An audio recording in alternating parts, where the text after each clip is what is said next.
नमस्कार. आज लाईव्ह येण्यामागचं कारण आपणा सर्वांना माहिती आहे की 15 जानेवारी 2026ला पुणे महानगरपालिकेच्या सार्वत्रिक निवडणुका पार पडल्या. 16 तारखेला निकाल लागला आणि म्हणजे कधी कुणी स्वप्नात सुद्धा ज्या काही गोष्टी पाहिल्या नव्हत्या अशा प्रत्यक्षात निकाल सर्वांना म्हणजे धक्का देणारा निकाल हा प्रभाग क्रमांक 38 मध्ये लागला. निकाल लागला ते सगळ्या गोष्टी झाल्या, परंतु त्यानंतरनं मी सातत्याने 10-12 दिवस निकाल लागल्यानंतर मी कोणाच्याही बाबतीमध्ये एक तोंडातनं ब्र शब्द सुद्धा काढला नव्हता. ठीक आहे, कारण हा जनतेचा कौल नव्हता, जनतेचा कौल वेगळा होता. ठीक आहे, काही गोष्टी झाल्या असतील त्याच्यामधून काय कोणी ज्या पद्धतीने केलं असेल, परंतु 1-2 दिवसानंतरनं निकाल झाला. 2 दिवसानंतरनं संबंधित जे उमेदवार आहेत ज्यांनी माझ्या विरोधामध्ये भारतीय जनता पार्टीकडून निवडणूक लढवली, गुजर निंबाळकर वाडीचे माजी सरपंच आणि आत्ताचे नगरसेवक व्यंकोजी खोपडे यांना एका पत्रकाराने प्रश्न विचारला की तुम्ही वसंत मोरेंना काय सल्ला देताल. तर त्यांनी त्याच्यामध्ये असं बोलून टाकलं की त्यांना मी सांगेल पाय जमिनीवरती ठेवा.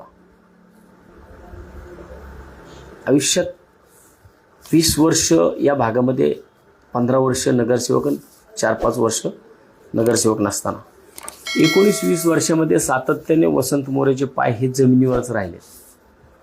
कधीच आभाळाला टेकवण्याचा प्रयत्न वसंत मोरेंनी केला नाही. म्हणून वसंत मोरे आजसुद्धा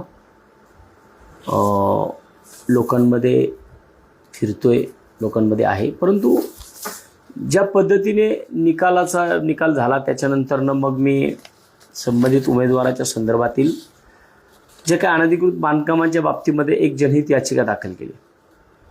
ती जनहित याचिकेचा कालच पहिली तारीख पडली आहे.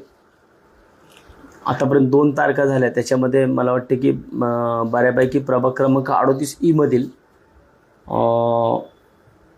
2 उमेदवार सोडले तर सर्वच उमेदवारांनी कालच्याला कोर्टामध्ये हजेरी लावली होती आणि कोर्टामध्ये हजेरी लावली. कोर्टाने कालच्याला अपेक्षेप्रमाणे 3 आठवड्याची मुदत संबंधित उमेदवार यांना 3 आठवड्याची मुदत दिली की त्यांचं म्हणणं मांडण्याकरता. 7 मार्चला ती पुन्हा एकदा कोर्टाची तारीख आहे.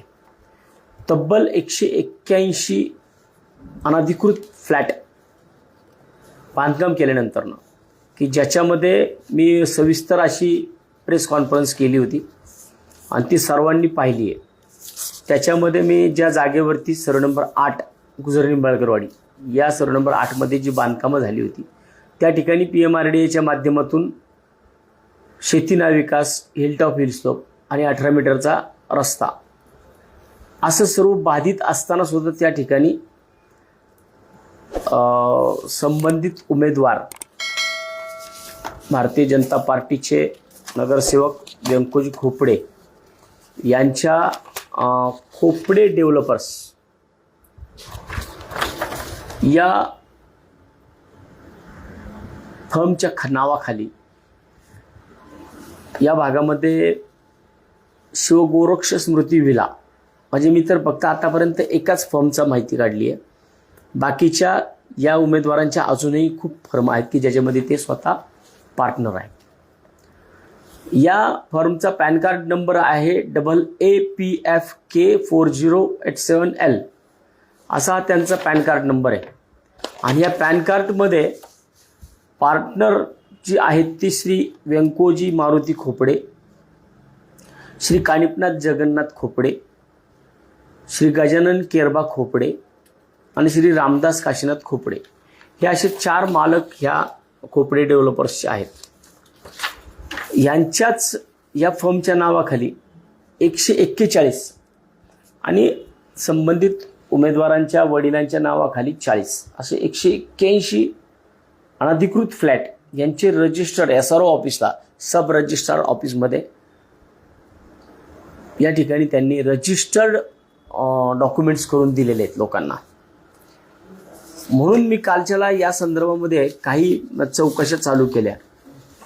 चौकशा चालू केल्या असता माझ्या एक गोष्ट अजूनही याच्यामध्ये लक्षात आली की बघा, सर्वसामान्य नागरिक ज्या टायमाला फ्लॅट खरेदी विक्रीला जातो, म्हणजे सर्वसामान्य नागरिकाला एक न्याय आणि बिल्डरांना दुसरा न्याय, हे कसं काय?